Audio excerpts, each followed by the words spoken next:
오늘은 다친문이라는 주제를 가지고 오늘 이 시간에 은혜를 나누고자 합니다. 혹시 이 코로나 블루라는 이 단어를 들어보신 적 있으십니까? 이 코로나 블루는 신조어입니다. 올해 생긴 새로운 언어, 이 신조어인데 이것이 무슨 뜻이냐면 코로나 바이러스, 코비드 19하고 또 우리가 우울하다라는 이 블루가 합성화된 이 코로나 블루라고 합니다. 그러니까 코로나 바이러스로 말미암아 가지게 되는 우울증, 그것을 우리가 코로나 블루라는 단어로 사용하는 것입니다. 우리가 이 코로나 바이러스로 말미암아 장기간 사회적 거리두기로 말미암아 여러 가지 많은 우울증 환자나 여러 가지 어떤 의욕 저하, 이런 무기력 상태에 빠지는 이런 현상들을 두고 이 코로나 블루라는 이런 신조어가 생겼습니다. 참 우리는 새로운 단어 만드는 데는 대가예요, 그죠? 근데 이 실제로 이 코비드 19이 생기기 전과 생기고 이후에 오늘날 사회에서 무기력이나 의욕 저하 사상 이런 상태가 얼마나 달라졌는지를 조사를 한 기관이 있습니다. 이 보스턴 대학에서 조사를 했는데 코비드 19이 전에는 이 무기력증이라든지 의욕 저하, 이 우울증 증세를 보인 사람이 퍼센테이지로 8.5%밖에 안 됐대요. 8.5%. 그런데 이 코비드 19으로 말미암아 사회적 거리두기가 시작하면서는 3배 이상이 된 28%가 이 우울증으로 무기력이라든지 이런 의욕 저하 이런 상태로 가는 이런 데이터가 왔다고 합니다. 3배가 넘은 거예요. 그러므로 말미암아 오늘날 사회에서 이 코로나 블루라는 이 새로운 신조어가 생길 만큼 오늘날 사회가 굉장히 많이 의욕 저하나 이런 우울증으로 가는 경향이 있는 것을 우리가 볼 수가 있습니다. 8월 말 지난달에 설문조사한 결과입니다. 이 설문조사한 결과인데요. 이 설문조사의 이 기관에서 뭐냐면 20대 청년들을 대상으로 설문조사를 했습니다. 20대 청년 설문조사를 했는데 20대 청년들에게 코로나 블루를 겪은 경험이 있냐라는 질문을 했어요. 그랬더니 70.9%가 나는 그 경험을 했다라고 말을 하는 것입니다. 그러면 무슨 말이냐면 10명 중에서 7명은 내가 코로나 블루, 쉬운 말로 하면 코로나로 인한 우울증 증세를 경험했다라는 이야기예요. 이게 사실은 이 코로나 바이러스로 말미암아 오늘날 사회에 겪는 여러 가지 많은 어려운 것들이 기성세대뿐만 아니라 우리의 자녀 세대에도 엄청나게 영향을 미치는 것을 볼 수가 있습니다. 그러므로 이 일은 참 간과할 수 없는 중요한 문제인 것 같아요. 그래서 그들이 코로나 블루를 겪는 이유가 무엇인지를 질문을 했는데 1위가 뭐였냐면 언제 끝날지 모른다는 두려움 때문입니다. 언제 끝날지 모르는 두려움이 무려 57%로 가장 높았어요. 우리도 그런 생각이 있잖아. 이 도대체 언제 끝날 것인가? 어떤 사람들은 뭐 내년에 내후년에 막 이런 백신이 발견되고 뭐 여러 가지 일들을 이야기하면서 언제 끝날지 모른다는 이 두려움. 두 번째는 일자리 감소에 대한 두려움, 불안함.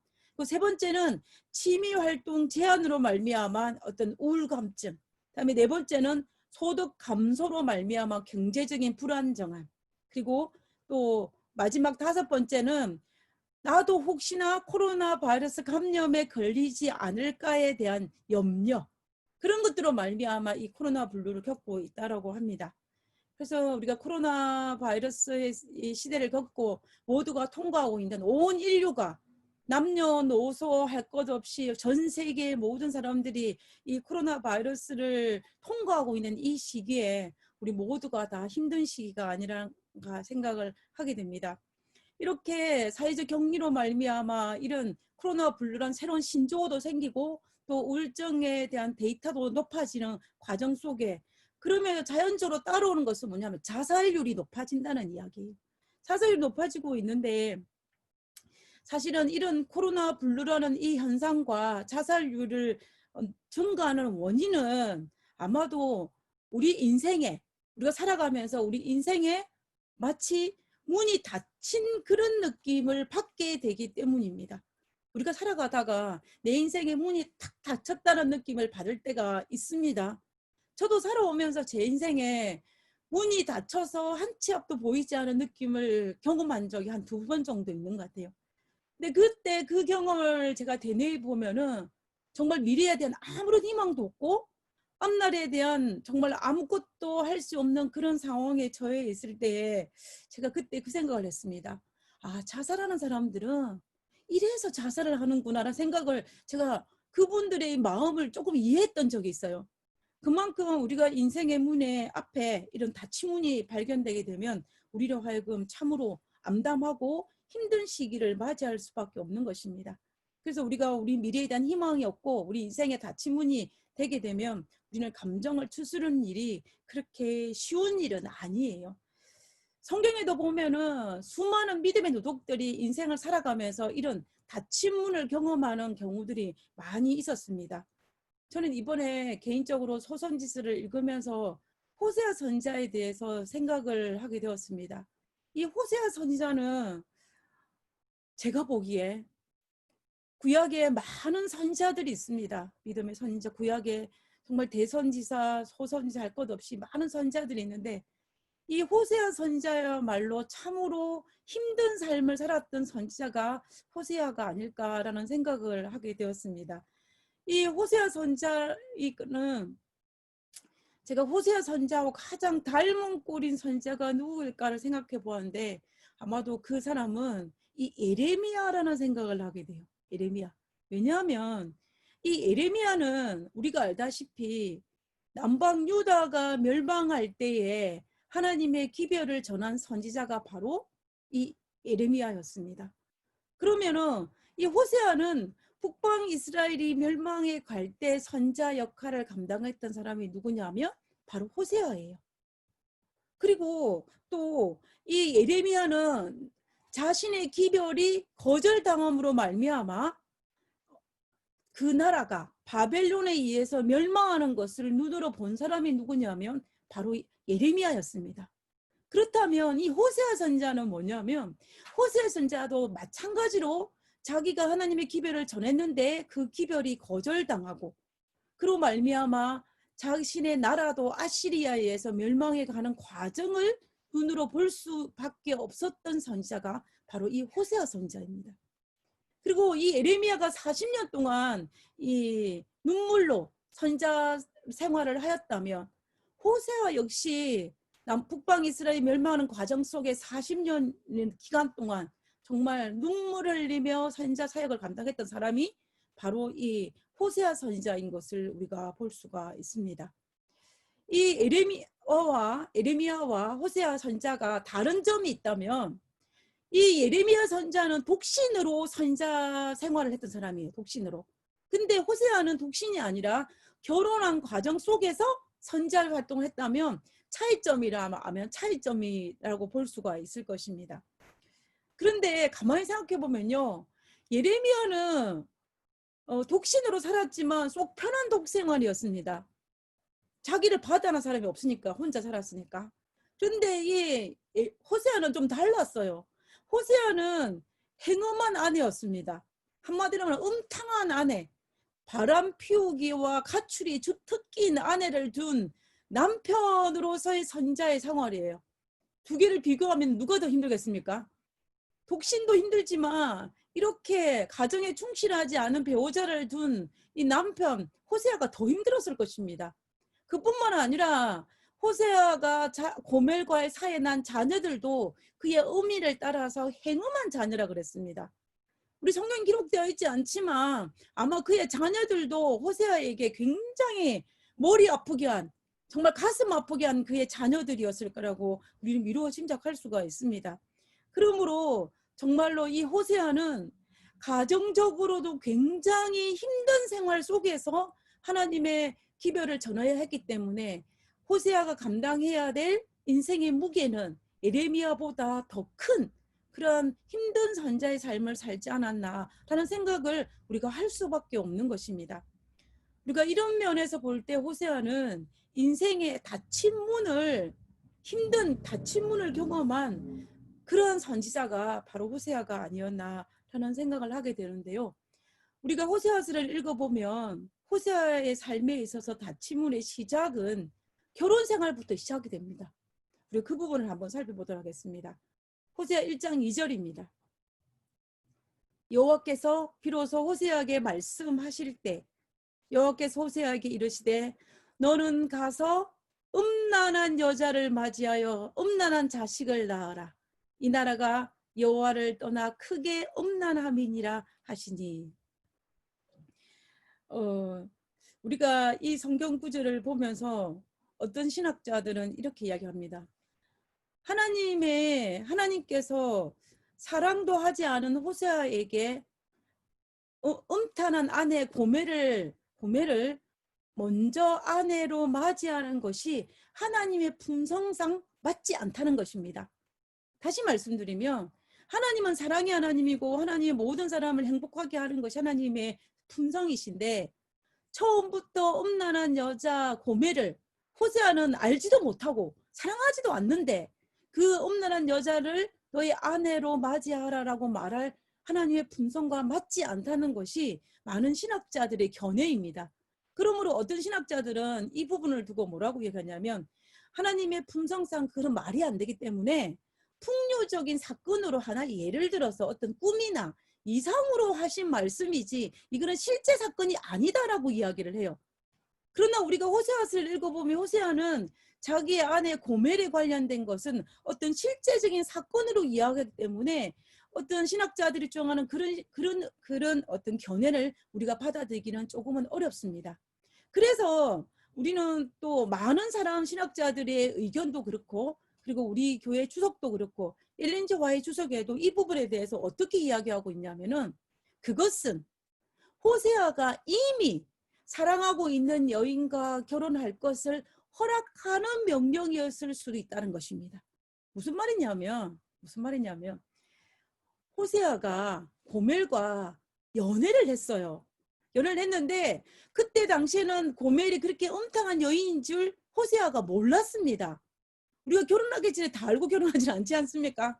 그래가지고 이제 호세아가 고멜과 교제를 했는데 우리가 교제를 하면서 결혼하기 전에 하나님께 묻지 않습니까? 여러분들도 아마 결혼하기 전에 하나님께서 이 배우자가 나에게 허락하신 배우자인지 아닌지에 대해서 하나님께 분명히 기도했을 것입니다.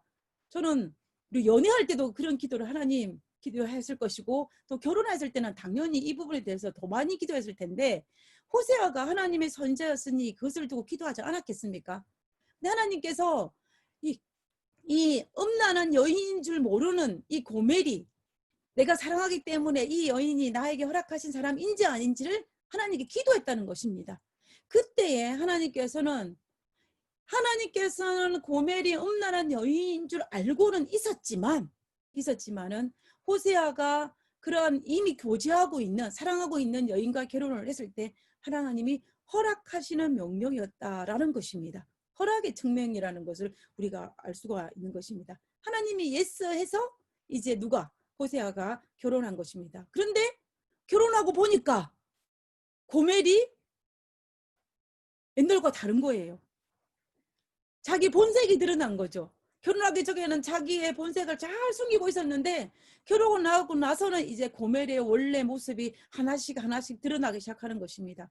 그리고 아이를 1명, 2명 낳자 이제 이 고멜은 이제 바람을 피우고 또 마침내 아이를 버려두고 가출하고 다른 남자를 따라가는 이러한 행음한 여인의 본 모습으로 나타내는 것을 우리가 볼 수가 있는 것입니다. 그것을 두고 지금 우리가 호세아 1장 2절에 하나님께서 이렇게 말씀하신 것으로 우리가 볼 수가 있다는 것입니다. 우리 이런 유의 성경절은 여기 말고도 또 다른 등장합니다.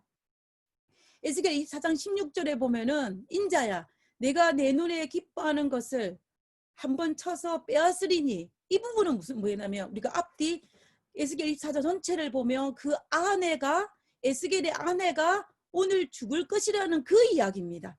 실제로 에스겔의 아내가 죽었습니다. 그리고 이 성경 본문에 보면은 에스겔의 아내가 오늘 죽을 것이라고 빼앗을 것이라고 말한 그렇게 되어 있지만은 여기에서 본문은 아주 건강하고 멀쩡한 아내가 죽는 것을 의미하는 것이 아니에요.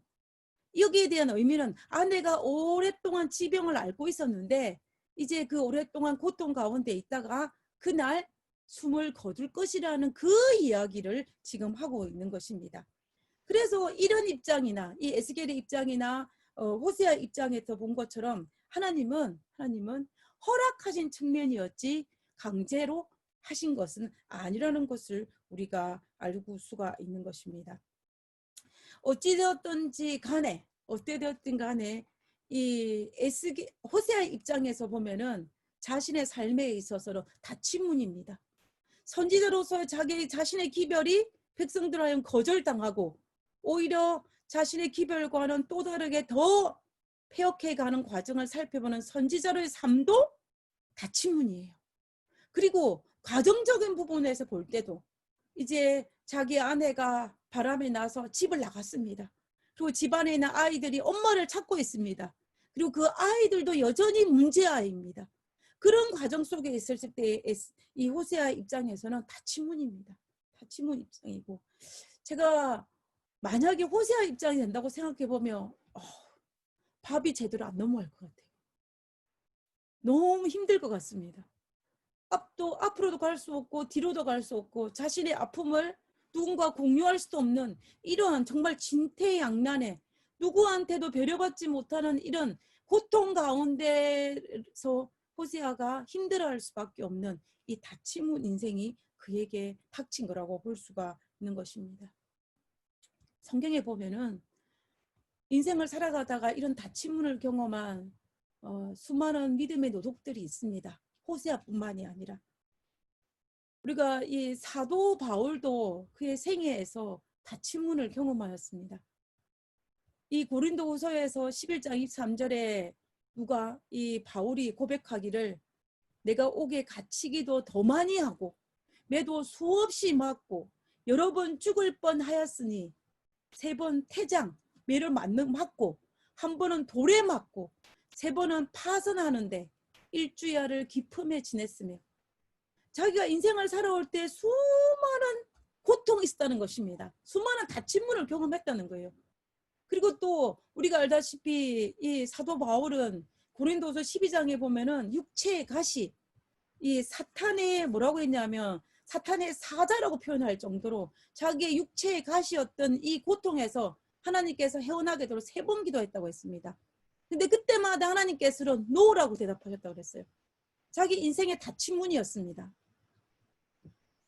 그리고 그뿐만 아니라 한 번은 자신의 선교의 길에도 막힌 것을 경험한 적이 있었습니다. 그만큼 누구는 사도 바울은 인생에서 다침문을 많이 경험했다라고 우리가 볼 수가 있는 것입니다. 그리고 또 우리가 두 번째 살펴본 인물은 요셉입니다.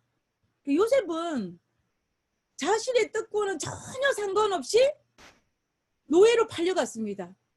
그리고 자신의 뜻과는 전혀 상관없이 감옥에 갔어요. 창세기 39장 20절에 보면 요셉의 주인이 그를 잡아 옥에 가두어 넣었다 그랬습니다. 어쩌면 요셉의 생애는 격없이 다침문을 경험할 수밖에 없는 그런 삶을 살았던 것 같습니다. 그리고 욥도 마찬가지예요. 욥도 어느 날 갑자기 자기가 가졌던 모든 재산을 다 잃어버리고 재산을 잃어버린 것만 가지고는 이제 어느 정도 감당할 그것도 작은 일은 아니지만 그것보다 더 큰 하루아침에 자기의 자녀들이 다 죽은 것입니다. 그리고 자기의 자기의 건강도 잃어버리고 병들고 그리고 자기 옆에 위로자가 될 수밖에 없는 이 아내도 자기를 이해하지 못하고 그리고 자기 친구들도 이해하지 못하는 이 다침문을 경험하게 됩니다. 우리가 욥기서를 읽게 되면 욥의 생애에는 정말로 자기 생애에서 엄청난 다침문을 경험한 사람이 그 욥이었다는 것을 우리는 알 수가 있습니다. 그리고 그런 자신의 절규를 담아놓은 것이 바로 욥기서예요. 그리고 예수님의 12제자도 다침문을 경험했죠. 자신의 모든 것을 다 버리고 예수님을 따라다녔습니다. 그 말은 무슨 말이에요? 자기의 모든 희망을 예수님께 걸었다는 소리예요. 그런데 어느 날 예수님이 십자가에 달려 돌아가신 것입니다. 자신의 모든 희망을 걸었던 그 예수님이 십자가에 달려 돌아가신 이 12제자들이 11명의 제자들이 겪었던 그 공허감, 그 다침문은 이로 말은 할 수가 없을 것입니다. 인생의 다침문입니다.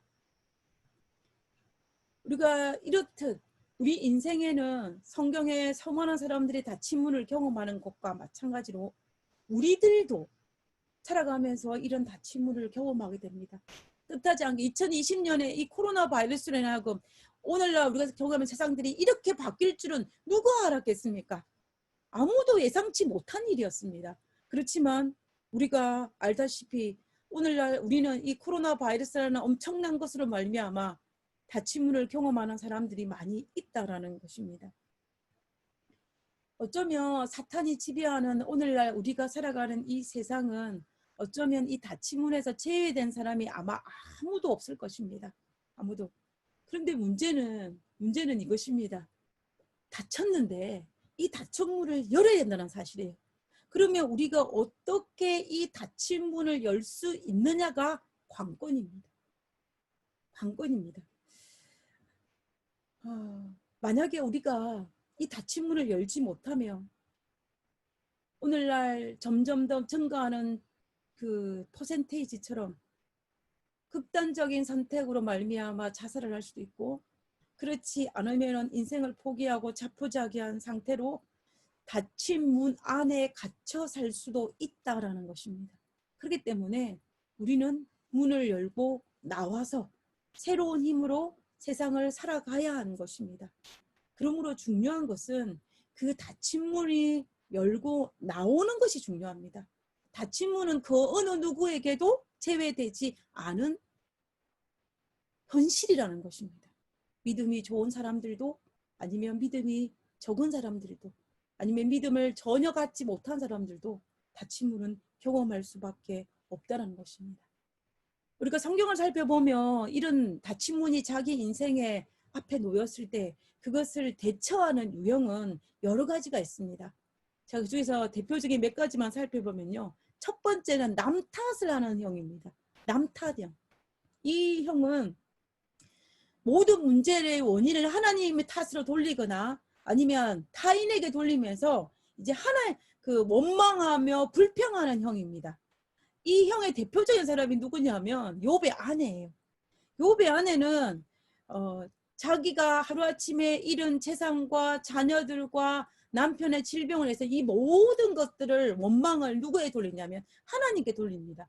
그러면서 심지어 자기네 남편에게 하나님을 욕하고 죽으라고 말할 정도로 모든 것을 하나님을 탓으로 돌리는 것을 우리가 볼 수가 있습니다. 최악의 경우이죠. 제일 안 좋은 케이스입니다. 그런데 사실은 우리 인간이 죄를 짓고 난 다음에 가장 쉽게 하는 형이 바로 이 형입니다. 에덴 동산에서 아담과 하와가 범죄하고 난 다음에 첫 번째 죄의 형상으로 바뀌는 모습이 뭐였냐면 숨는 거였고, 두 번째가 뭐냐면 남 탓이었습니다. 아담은 하와를 탓하고 하와는 뱀을 탓했습니다. 이런 식으로 남 탓을 하는 경향과 죄의 성향을 가진 우리 인간이 너무나 쉽게 할 수 있는 형입니다. 성경에도 이런 형들이 있고, 그렇지만은 이 형은 정말로 올바르지 않은, 오히려 자신을 망가뜨리는 그러한 어떤 유행인 것을 볼 수가 있습니다. 그다음에 이제 두 번째 형은요, 읍소형입니다. 이 읍소형은 뭐냐면 읍소형의 대표적인 사람이 누구냐면 다윗입니다. 다윗은 우리가 알다시피 인생을 살아가면서 수많은 다침문을 경험하였습니다. 사울의 낯을 피해서 도망갈 때, 그리고 전쟁에서 진퇴양난을 경험했을 때, 그리고 자신의 죄가 만천하에 드러났을 때, 그리고 자식들의 반란으로 말미암아 어려움을 겪었을 때, 그런 수도 없이 수많은 닫힌 문을 경험하였습니다. 그때마다 다윗은 닫힌 문 앞에서 이렇게 하나님께 기도하였습니다. 그러한 기도문이 우리는 사실은 다윗이 지은 시편과 또 다윗의 기록한 성경책을 통해서 많이 발견할 수 있어요. 시편 51편 1절에 보면 하나님이여 나를 긍휼히 여기시고 나를 긍휼히 여기소서, 내 영혼이 주께 피하되 주의 날개 그늘 아래서 이 재앙이 지나가기까지 어떻게 하리이다? 피하리이다. 그리고 시편 25편 16절에 보면 주여 나는 외롭고 괴롭사오니 내게 돌이키사 나를 긍휼히 여기소서, 내 마음이 근심이 많사오니 나를 곤란에서 끌어내소서. 지금 다윗은 하나님 나를 긍휼히 여겨주시옵소서, 불쌍히 여겨주시옵소서. 나를 보살펴 주십시오. 이런 식입니다. 한마디로 읍소형입니다. 하나님 앞에 모든 것을 내려놓고 하나님께 읍수하는 읍수형이 바로 다윗의 모습인 것을 볼 수 있습니다. 그 다음에 세 번째는 따지는 형입니다. 따지는 형. 그 대표적인 사람이 우리는 성경에서 보면 요나와 하박국입니다.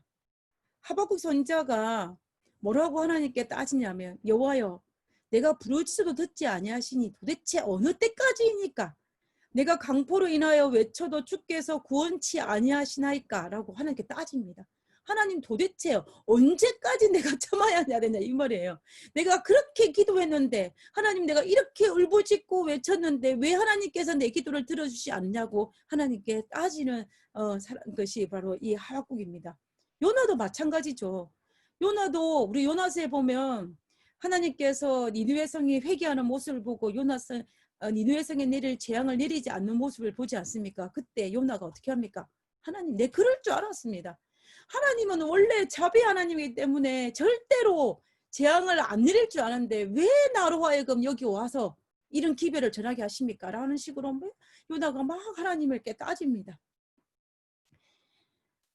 그러나 우리가 이러한 따지는 형의 이 하박국 선지자, 요나 선지자의 모습 그리고 다른 성경절에서 보면은 이런 따지는 형태의 때 하나님의 대답은 언제나 뭐였냐면 기다리라는 거예요. 기다려라. 기다려라. 하나님께서 요나서에 보면 박넝쿨을 통하여서 하나님의 성품이 어떤 것인지 가르치었습니다. 그리고 하박국 선지자도 하나님의 모습을 보여줌으로 말미암아 하나님의 성품을 깨닫게 하심으로 말미암아 그를 이제 기다리게 하시는 하나님의 뜻을 발견하게 하는 모습을 우리가 볼 수가 있는 것입니다. 그 다음에 이제 네 번째 유행은 뜻대로 하소서입니다. 뜻대로 하소서. 우리가 이 욥기서에 보면 욥이 1장에 그 모든 것을 빼앗고 난 다음에 1장의 이 욥의 신앙은 추신자도 여호와시오 취하신자도 여호와시니 여호와 이름에 찬송을 받을지니다 라고 이야기하면서 뜻대로 하소서형을 취합니다. 그리고 예수님께서 이 땅에 계실 때 그가 마지막 이 겟세마네 동산에서 기도하실 때 뭐라고 했습니까? 내 아버지여 만일 내게 마시지 않고도 이 잔이 내게서 지나갈 수 없거든 아버지의 원대로 되기를 원하나이다. 아버지의 뜻대로 되기를 원하나이다 라고 말하는 그 형입니다. 여러분은 어떤 유형이십니까? 이 닫힌 문 앞에서 읍소형입니까? 아니면 따지는 형입니까? 아니면 뜻대로 하소서 형입니까? 우리가 닫힌 문 앞에서 우리가 어떤 고백을 하나님 앞에 하십니까? 평소 내가 하나님을 믿는 신앙과 믿음에 따라서 이 유행이 아마 달라질 것입니다. 저는 최소한 어느 형만은 피해야 되냐면 남탓하는 형만은 피해야 됩니다. 왜냐하면 그것은 하나님을 불신하는 것이기 때문입니다. 그렇다면 우리는 하나님은 우리에게 왜 닫힌 문을 허락하실까요? 이 이유를 우리가 알아야 됩니다. 이 이유를 알아야만이 우리가 닫힌 문 앞에서 욥의 아내처럼 남탓하는 그런 반응은 보이지 않을 수가 있을 것입니다. 하나님께서 아무리 믿음이 좋은 믿음의 사람이라 할지라도 그렇지 아니하면 믿음이 없는 사람이라 할지라도 이 닫힌 문을 이 사탄이 지배하는 이 세상 살고 있는 우리들에게 닥치는데 그러면 과연 하나님께서는 우리에게 이 닫힌 문을 왜 허락하시는지를 우리가 성경에서 한번 살펴볼 필요가 있다는 것입니다. 우리가 호세아서에 있는 말씀을 통하여서 그 이유를 한번 정리해 보도록 하겠습니다. 호세아서 3장 1절에 있는 말씀입니다. 여호와께서 내게 이르시되 이스라엘 자손이 다른 신을 섬기고 건포도 과자를 즐길지라도 여호와가 그들을 사랑하시니 지금 무슨 말이냐면요. 이스라엘 백성이 다른 신을 섬긴다 할지라도 우상 숭배한다 할지라도 여호와 나는 그들을 이스라엘 백성들을 사랑한다라고 얘기하는 것입니다. 그들이 그렇게 할지라도 그러니 호세아 너는 가서 타인의 사랑을 받아 음녀가 된 행음한 그의 아내 여자를 사랑하라고 말씀하시는 것입니다. 호세아가 이 말을 들었을 때 저는 아마도 자기와 동일한 입장을 가지고 있는 하나님으로 말미암아 위로를 받았을 거라고 생각해요. 자기도 비록 행음한 아내를 두었던 것처럼 하나님도 행음한 이스라엘 민족을 둔 것입니다. 그런데 하나님은 그 행음한 이스라엘 민족을 그럴지라도 내가 사랑한다라고 말씀하셨는데 너도 가서 그 행음한 고멜을 사랑하라 라고 이야기하시는 것입니다. 그래서 아마 호세아는 하나님의 마음이 어떤 건지 알았기 때문에 순종을 했던 것 같습니다. 그래서 호세아 2장 3절에 3장 2절과 3절에 보면은 내가 호세아가 은 15개와 보리 한 호멜 반으로 나를 위하여 그를 누구를 사고 그를 고멜을 사고 행음한 아내를 사고 그에게 이르기를 너는 많은 날 동안 나와 함께 지내고 음행하지 말며 다른 남자를 따르지 말라. 나도 내게 그리하리라. 나도 너에게 절개를 지킬 것이다. 우상 숭배하지 않을 것이다. 행음하지 아니할 것이다. 너도 그리하라 라고 이야기하면서 그를 데리고 옵니다. 그리고 난 다음에 드디어 하나님께서 왜 닫힌 문을 허락하셨는지 그 이유를 설명합니다. 호세아 3장 4절입니다. 이스라엘 자손들이 많은 날 동안 왕도 없고 지도자도 없고 왕도 없고 지도자가 없다는 말은 무슨 말이에요? 한 나라에 왕이 없고 지도자가 없어요. 그러면 나라가 망했다는 소리예요. 나라가 망했다는 소리입니다. 그 다음에 제사도 없고 추상도 없고 에봇도 없고 드라빔도 없이 지내다가 그 말은 무슨 말이에요? 제사가 무너졌다는 이야기예요. 성소가 무너졌다는 이야기입니다. 이스라엘 백성들에게 가장 중요한 것은 뭐냐면 그들의 성전이었습니다.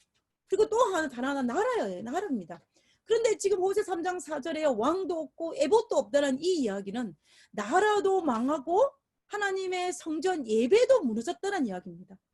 그러니까 이스라엘 백성들 입장에서는 완전히 닫힌 문입니다. 나라가 망했으니 그리고 하나님의 예배가 무너졌으니 닫힌 문일 수밖에 없죠. 근데 3장 5절입니다. 3절 5절에 봐야 됩니다. 그 후에 그렇게 나라도 망하고 예배도 무너진 그 후에 이스라엘 자손이 어떻게 해서 돌아와서 그들이 하나님 여호와의 그들의 왕 다윗을 찾고 마지막 날에는 여호와를 모함으로 경외함으로 여호와와 그의 은총으로 나아가리라 그랬습니다. 한마디로 말하면 뭐냐면 그들이 그렇게 지내다가 그 후에 그 후는 무슨 거냐면 돌아왔습니다. 회개하고 난 다음에 자기가 무엇을 잘못한지 깨닫고 나서 회개하고 난 다음에 돌아와서 그들이 뭐 할 것이다? 여호와를 경외할 것이다. 그들의 신앙을 회복할 것이다 라고 이야기하고 있는 것입니다.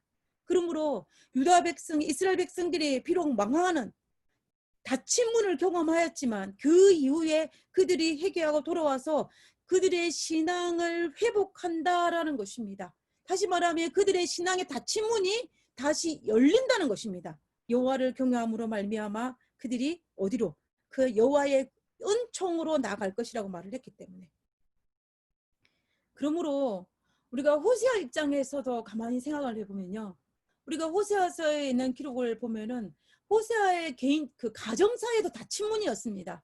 아내가 바람이 나서 집을 나갔습니다.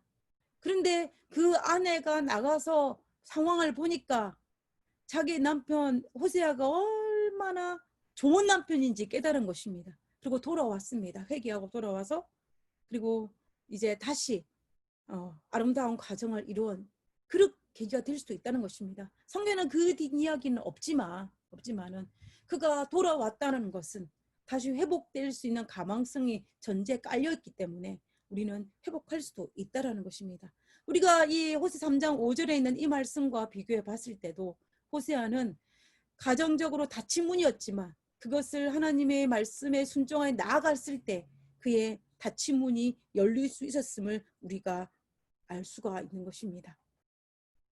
그러므로 우리는 하나님의 본심을 알아야 됩니다. 하나님께서 이 땅에 닫힌 문을 허락하신 하나님의 본심을 아는 것이 굉장히 중요합니다. 하나님께서 우리에게 닫힌 문을 왜 허락하셨는지, 하나님께서 우리에게 닫힌 문을 허락하신 그 본심이 무엇인지를 우리가 알 필요가 있다는 것입니다. 첫 번째는 그들에게 지금 가고 있는 길이 잘못되었으니 되돌아오라고 회개를 호소하기 위해서입니다. 하나님께 회개의 호소가 바로 하나님의 그 본심이라는 것입니다. 저는 이스라엘 역사를 살펴보면서 하나님께서 만약에 이스라엘 역사에서 닫힌 문을 허락하지 않았다면, 다시 말하면 북방 이스라엘과 남방 유다의 닫힌 문, 아시리아에 멸망하고 남방 유다가 바벨론에 멸망하는 그런 닫힌 문을 허락하지 않았다면 어떻게 되었을까요?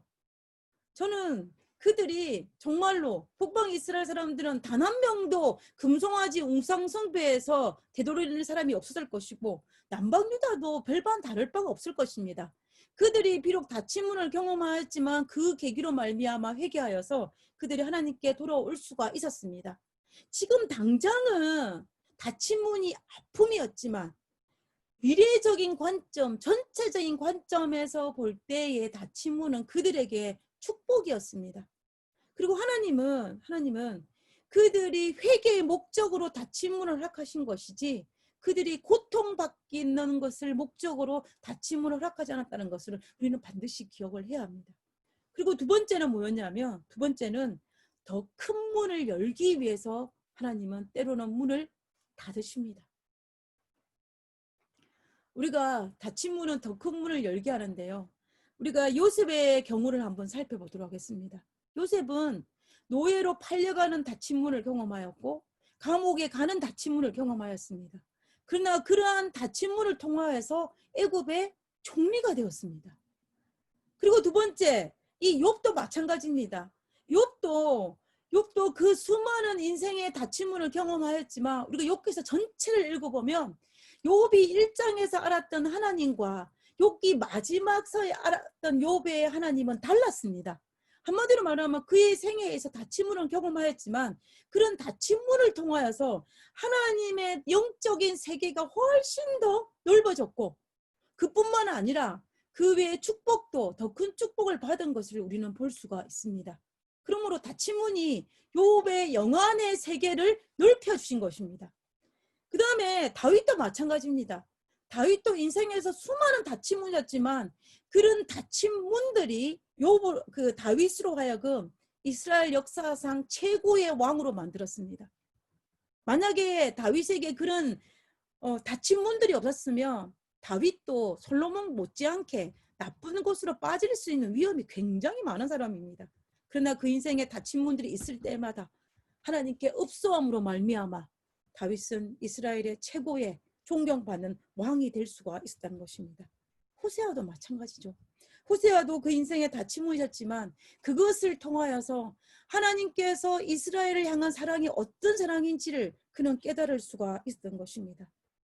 그 밖에 오늘날 우리의 사회 속에서도 이 헬렌 켈러, 눈 멀고 또 듣지 못하고 말하지 못하는 이 세 가지의 장애를 가지고 있었지만 그가 이것을 극복하고 이것 때문에 오히려 미국 맹인 장애 재단을 설립하여서 세계에 있는 모든 맹인들에게 어떤 삶의 질을 높이는데 아주 큰 공헌을 한 사람이 바로 이 헬렌 켈러입니다.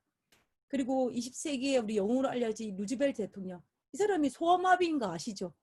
이분이 자기의 소아마비인 그것으로 말미암아 자기의 바람대로 세계에 소아마비가 정말 급격히 줄는데 큰 공헌을 한 사람이 바로 이 루즈벨트 대통령이었습니다.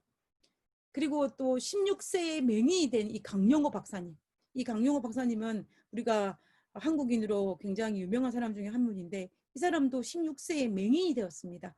그러나 그 닫힌 눈으로 말미암아, 닫힌 삶으로 말미암아 그가 그것을 극복했을 때 이 미국 백악관의 국가장애위원회 정책 보좌관으로 활동할 정도로 그는 아주 닫힌 문을 활짝 열고 세상 밖으로 나온 인물인 것을 우리가 알 수가 있는 것입니다. 그러므로 우리도 우리 생애에 있는 이 닫힌 문을 믿음으로 바라보는 것이 필요합니다. 믿음으로. 닫힌 문도 열린 문만큼 하나님의 축복의 과정 속에 있다는 것입니다. 그리고 닫힌 문도 열린 문도 다 하나님의 주권 아래에 있다는 것입니다. 열린 문만 하나님 주권 아래 있는 것이 아니고 닫힌 문도 하나님 주권 아래 있고 열린 문만 하나님의 축복의 과정 속에 있는 것이 아니라 닫힌 문도 하나님의 축복의 과정 속에 있다라는 것입니다. 그러므로 이 닫힌 문을 우리가 믿음의 눈으로 바라보는 것이 필요하다는 것입니다. 우리가 성경을 살펴보면 닫힌 문이 몇 가지가 있습니다. 첫 번째 성경의 닫힌 문은 어디냐면 에덴 동산의 닫힌 문이에요. 창세기 우리가 3장에 보면 아담과 하와가 범죄하고 난 다음에 하나님이 에덴 동산에서 아담과 하와를 쫓아내잖아요. 그러고 난 다음에 화영금을 든 천사가 에덴 동산 입구를 막았습니다. 문을 닫았어요. 문을 닫았는데 우리가 그 문을 닫은 이유를 보면은 아담과 하와가 에덴 동산 안에 있는 선악과를 따먹지 못하게 하기 위해서였습니다. 그래서 문을 닫은 것이었습니다. 만약에 문을 닫지 않아서 아담과 하와가 에덴 동산에 들어가 선악과를 따먹었다고 생각해 보십시오. 어떤 일이 발생하겠습니까? 아직도 아담과 하와가 죽지 않고 오늘날 우리와 같이 살아간다면 아담과 하와가 행복할까요? 우리가 부조와 선지서를 읽어보면 아담이 에덴 동산에 쫓겨나고 난 다음에 처음으로 낙엽이 떨어지는 걸 보고 너무 슬퍼서 울었다고 되어 있어요. 한 번도 보지 못한 죄의 흔적이 낙엽이 떨어지는 걸 보고 너무 가슴 아파서 애통했다라고 되어 있습니다. 우리는 낙엽을 보면서 어떻게 해요? 너무 이쁘다 이야기하죠. 근데 한 번도 죄의 흔적을 보지 못한 아담은 그것이 너무나 자신을 괴롭혔습니다. 그런데 아직도 아담이 자신이 지은 죄의 결과물을 고스란히 보고 있다면 아마 아담에게도 결코 행복하지 않을 것입니다. 하나님께서는 이 에덴 동산의 이 닫힌 문이 우리가 모든 죄의 문제를 해결하고 나면 이 에덴 동산의 닫힌 문을 열어주실 것입니다. 그리고 우리는 생명과를 따먹을 것입니다. 그렇지만은 에덴 동산의 문이 닫힌 것은 누구를 위해서? 우리를 위해서 닫아주신 거예요. 그리고 두 번째 닫힌 문은 노아 방주입니다. 노아 방주. 우리가 120년 동안 노아가 하나님의 기별을 전했지만 그 기별을 받아들이지 않은 사람들은 다 방주 밖에 있었고 그 기별을 받아들인 8명만이 방주 안에 들어갔습니다. 그러고 난 다음에 하나님께서 그 방주문을 닫으셨어요. 천사를 통해서. 그런데 이 방주문을 닫고 난 다음에 아무리 열지를 못했습니다. 근데 우리가 이 문이 열리지 않음으로 말미암아 우리가 창세기 6장에 기록된 모든 죄악들을 다 물속에 수장시키셨어요. 하나님이 세상에 세상 지었음을 한탄하사 그 죄악들을. 그러므로 이 문을 닫은 것은 결과적으로 뭐냐면 이 노아의 방주 안에 들어간 사람들을 구원하기 위해서 죄를 분리시키기 위해서 하나님께서 문을 닫으신 것입니다. 그들을 보호하기 위해서. 하나님은 그 모든 것들이 제거되었을 때 어떻게 됩니까? 하나님의 노아 방주의 문을 여셨고 노아 방주 안에 있었던 8명의 사람들은 방주 밖으로 나온 것을 볼 수가 있습니다. 그리고 또 에스겔이 환상 속에서 바라봤던 회복된 성전에 하나님께서 여호와의 영광이 들어가고 난 다음에 하나님 영광이 들어온 그 동문을 닫았습니다. 그리고 이 문을 닫지 못하게 하셨습니다.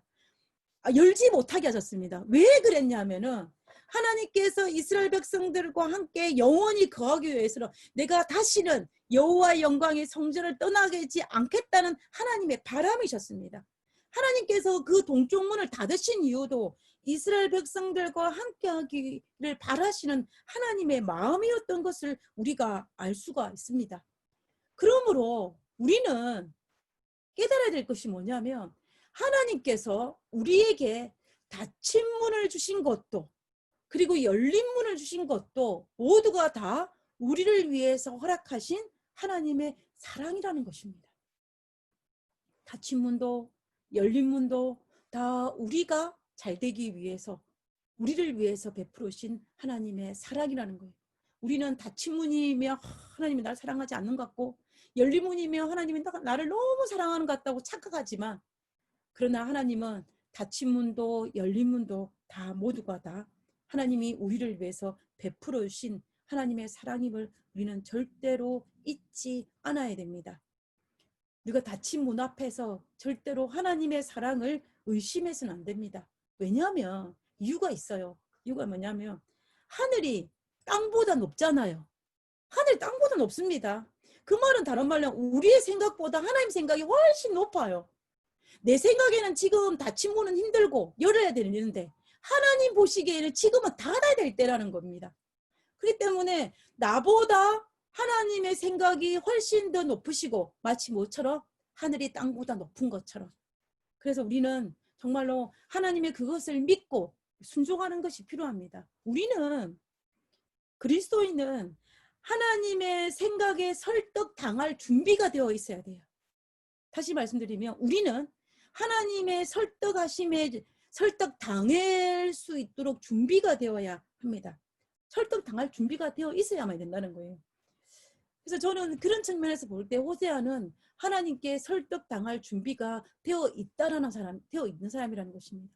그래서 내가 그들이 행음할지라도 내가 이스라엘 백성을 사랑하였으니 너도 행음한 아내 있지라도 그를 사랑하라는 그 말씀에 순종하고 그는 그의 아내를 데려올 수도 있었고 자기 인생의 닫힌 문 앞에 40년이라는 긴 기간 동안 그런 자포자기하지 않고 북방 이스라엘을 향하여서 정말 선지자로서 하나님의 기별을 정하는 그러한 선지자의 삶을 감당했던 선지자가 바로 호세아라는 것입니다. 호세아는 인생의 닫힌 문 앞에서 자신의 생각보다 자신의 감정보다 자신의 뜻보다 하나님의 뜻을 따랐어요. 호세아는 하나님께서 닫힌 문을 주관하실 것을 믿고 하나님의 뜻과 생각을 믿고 순종함으로 닫힌 문을 연 사람이 바로 누구냐면 호세아입니다.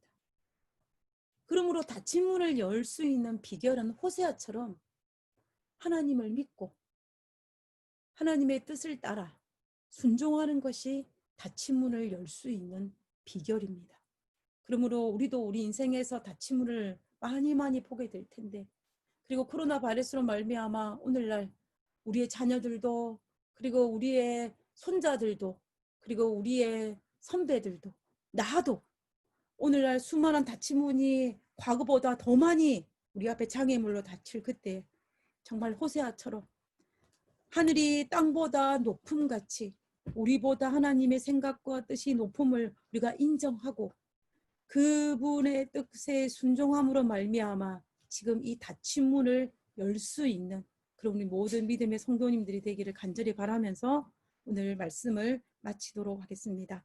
기도하고 마치도록 하겠습니다. 기도하겠습니다. 하늘에 계신 저희들의 아버지,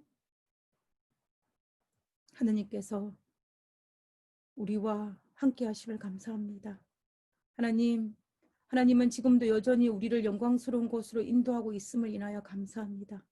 비록 우리가 닫힌 문 앞에서 호우적거리기도 하고 열린 문 앞에서 환호를 칠지라도 어떤 경우에 처한다 할지라도 하나님은 우리를 이끌어 영광스러운 곳으로 인도하고 있는 과정이 오니 축복의 가정이 오니 아버지여 어느 상황에 처하든지 간에 하나님께 순종하고 하나님께 경배하고 하나님의 자녀의 삶을 포기하지 않을 수 있도록 도와주시옵소서.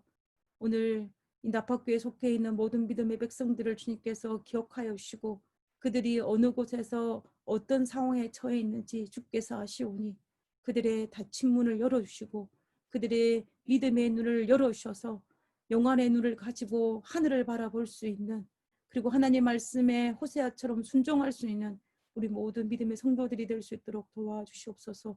우리 모두에게 하늘의 영광이 임하여 주옵기를 간구하며 거룩하신 예수님 이름으로 기도드렸습니다. 아멘. 감사합니다.